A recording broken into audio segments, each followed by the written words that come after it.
हमने पिछले कई वीडियो में अमेरिका के बारे में बात कर चुके हैं कि वो इसराइल को ईरान से बचाने की जिम्मेदारी उठा रहा है। लेकिन क्या वो सच में ऐसा कर भी सकता है या फिर ये एक खोखली उम्मीद है? इसे जानने और समझने के लिए हमें अमेरिका की हालत जो अफगानिस्तान की जंग में हुई थी उसे समझाना पड़ेगा। अफगानिस्तान एक लैंडलॉक कंट्री है जो कि ईस्ट और साउथ में पाकिस्तान से वेस्ट में, ईरान से नॉर्थ वेस्ट में, तुर्कमेनिस्तान से नॉर्थ में, उज्बेकिस्तान से नॉर्थ ईस्ट और ईस्ट में चीन जैसे देशों से घिरी हुई है।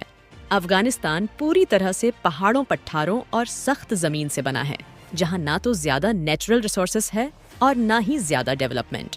फिर भी दुनिया में सबसे ज्यादा हिंग की खेती अफगानिस्तान में ही करी जाती है, जिसे पूरी दुनिया में एक्सपोर्ट किया जाता है। अब अफगानिस्तान की बात हो और तालिबान शामिल ना हो, ऐसा नहीं हो सकता।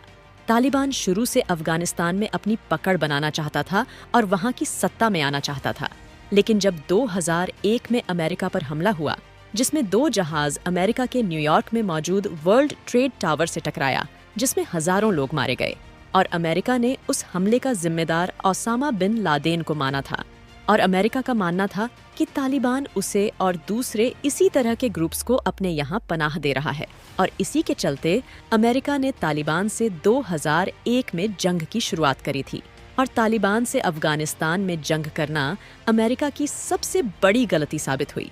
उस समय अमेरिका ने तालिबान को खत्म करने और उनको अफगानिस्तान की सत्ता से दूर रखने के लिए अपने हजारों सैनिक टैंक, बख्तरबंद गाड़ियां, फाइटर जेट मिसाइल्स और बाकी के तमाम हथियार भेजने शुरू कर दिए। तालिबान से जंग करते समय 2010 से लेकर 2012 के बीच एक टाइम ऐसा आया कि अमेरिका ने अपने 1,20,000 से भी ज्यादा सैनिक अफगानिस्तान में उतार दिए थे। इसके अलावा प्राइवेट कॉन्ट्रैक्ट पर काम करने वाली हजारों फोर्सेस भी तालिबान से निपटने के लिए भेजी गई थी। मतलब अफगानिस्तान में जहां देखो वहां अमेरिका की सेना ही सेना नजर आती थी, जिस पर अमेरिका पानी की तरह पैसा बहा रहा था। और उस वक्त एक साल में अमेरिका लगभग $100 अरब खर्च कर रहा था। 20 साल चली इस जंग में अमेरिका को अपने हथियार अफगानिस्तान में ही छोड़कर भागने पड़े।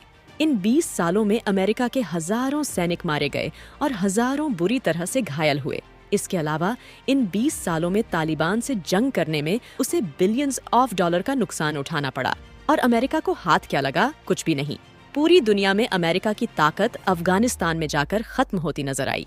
जब 2001 में जंग की शुरुआत हुई थी, तब उसे अमेरिका के उस वक्त के प्रेसिडेंट जॉर्ज बुश ने शुरू किया था, और 2021 में जो बाइडेन ने तालिबान से अपने मिलिट्री फोर्स को वापस बुला लिया, क्योंकि वहां अमेरिका जीत ही नहीं पा रहा था और उसे लगातार भारी नुकसान उठाना पड़ रहा था। हालत ये हो गई थी कि अमेरिका को अपने तमाम लेटेस्ट डिफेंस हथियार अफगानिस्तान में ही छोड़कर भागने पड़े थे। और आज अमेरिका के वो सारे हथियार तालिबान के पास मौजूद है जिन्हें वो अपनी मिलिट्री में शामिल कर चुका है।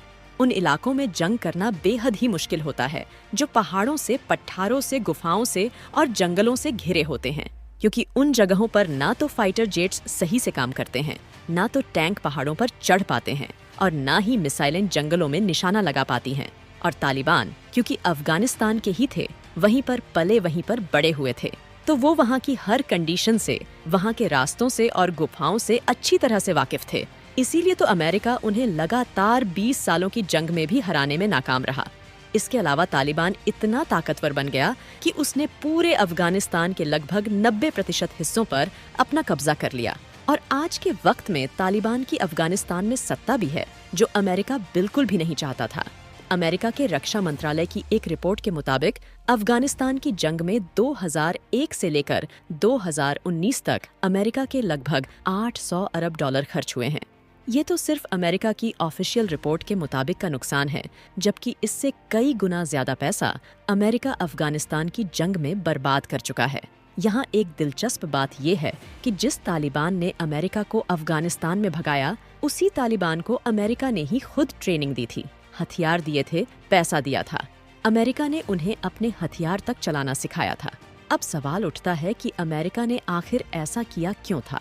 तो जब अफगानिस्तान ने 1979 के दौर में रूस अपनी पकड़ बनाने में लगा हुआ था, रूस वहां अपने मॉडर्न कल्चर फैलाने की कोशिश कर रहा था, तब अमेरिका ने रूस की ताकत को रोकने के लिए, उनकी पकड़ को अफगानिस्तान में कम करने के लिए ऐसे संगठनों को तैयार किया जो रूस से जंग लड़ सके। 1979 से लेकर 1989 तक रूस उस वक्त यूएसएसआर हुआ करता था। उसकी जंग अफगानिस्तान से चलती रही, लेकिन यूएसएसआर को भी 10 सालों में अफगानिस्तान से अपने मिलिट्री को वापस बुलाना पड़ा था और उन्हें भी अपने हथियार, टैंक, बख्तरबंद गाड़ियां सब कुछ अफगानिस्तान में ही छोड़कर भागना पड़ा था, जैसा कि अमेरिका ने आज किया है। अब अमेरिका के बनाए गए वो लड़ाके यूएसएसआर को भगाने में कामयाब हो गए, लेकिन जब अमेरिका पर 11 सितंबर 2001 को ओसामा ने हमला किया तो वो हमला करने के बाद अफगानिस्तान की गुफाओं में छुप गया, जिस पर अमेरिका ने कहा कि ओसामा को हमें दे दो, लेकिन तालिबान ने मना कर दिया और कहा कि हम ऐसा नहीं करेंगे। इसके बाद अमेरिका ने तालिबान से जंग करने का फैसला लिया और अपने ही बनाए हुए तालिबान से वो जंग करने के लिए अफगानिस्तान की जमीन पर कूद पड़ा। तालिबान ने कहा, जब यूएसएसआर हमसे जीत नहीं सका, उसे हमने मारकर भगा दिया, तो तुम कौन सी बड़ी चीज हो, आ जाओ जंग करते हैं।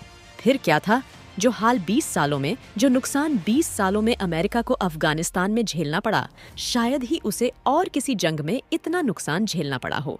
एक रिपोर्ट के मुताबिक 20 सालों में अमेरिका के करीबन 64,000 से ज्यादा सैनिक मारे गए और हजारों घायल हुए। तो अब आप खुद ही समझ सकते हैं कि जो 20 साल 1 लाख से भी ज्यादा की फोर्स के साथ अपने हथियारों के साथ तालिबान को नहीं हरा सका, वो आखिर ईरान से कैसे जीतेगा?